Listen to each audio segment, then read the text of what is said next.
Rise and shine mga ka-RSP, patuloy ang ikot ng kapalaran. Narito na po ang libreng feng shui at horoscope mula kay Master Hans Kua.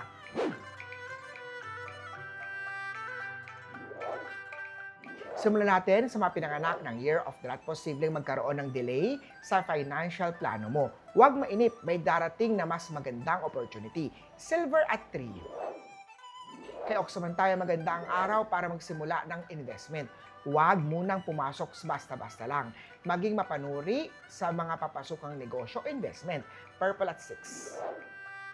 Kay Tiger naman tayo, isang lumang project ang biglaang magbabalik. Tapusin ito para makausad sa bagong opportunity. Gold at 8. Kay Rabbit naman tayo, maganda ang daloy ng pera ngayon. Panahon na para magbayad ng utang, magtabi para sa Pasko. White at 2. Kay Dragon naman tayo, may misunderstanding sa pagitan niyong dalawa. Palambutin ang puso at makinig bago mag-react. Maayos ito agad. Orange at 1. Kay Snake naman tayo, ang pera ay dumarating pero mabilis din nawawala. Huwag pag-awayan ang pera, lalo na perang mag-asawa. Gray at 5. Sa Horse naman, magaang ang daloy ng emosyon.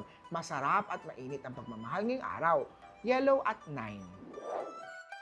Kay Goat naman tayo, hindi ito ang araw para umutang o mangutang. Kung hindi naman emergency at pang good time lang, huwag munang mangutang. Green at 4. Kay Monkey naman tayo, may kikitain ka mula sa pinagsabay-sabay mong effort. Maging ready at magtabi ng pera sa Pasko. Blue at 7. Kay Rooster naman, panahon na para humiwalay sa toxic na grupo sa trabaho. Hanapin ang lugar kung saan ka mas nirerespeto. Brown at 6. Kay Dog naman, dumarami ang gastusin. Simulan na mag-cut ng expenses ngayon pa lang. Pink at 5. Kay Pig naman, makakatanggap ka ng magandang balita o papuri para talihin ang pagiging humble. White at 8. Muli po, ito po'y gabay mula kay Master Hans Kua. Nasa inyong mga kamay, nakasalalay ang inyong tagumpay.